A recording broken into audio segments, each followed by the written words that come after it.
Oh no, the dreaded floppy visor. Let's see if we can get this thing fixed up. All right, if we do a little investigation here and pull this hook off.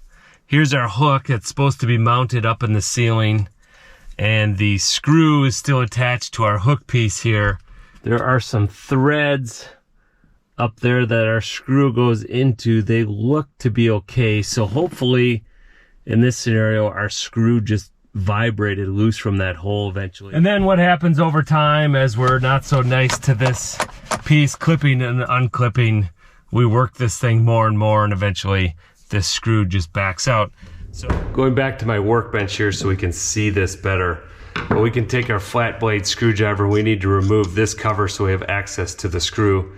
So we can see there's a little pry hole there, and that piece flips up so we have access to it. I have this DeWalt driver set. Within here there's different star bits. T20. All right, it's a Torx T20 Torx bit. We are back in the vehicle. I recommend taking the screw out of our piece here because there's this little clip up front that needs to tuck into this little recess in the front of the metal so it holds in place well. Kind of snaps into place like that. Then we can put our screw in.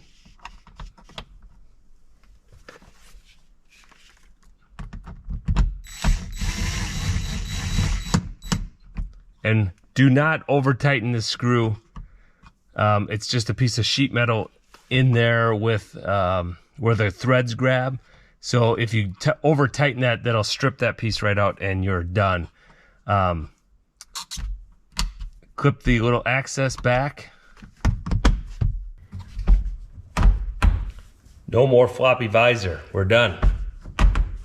If this video was helpful to you at all, please consider hitting that subscribe button and the thumbs up. Thanks for watching. Adios.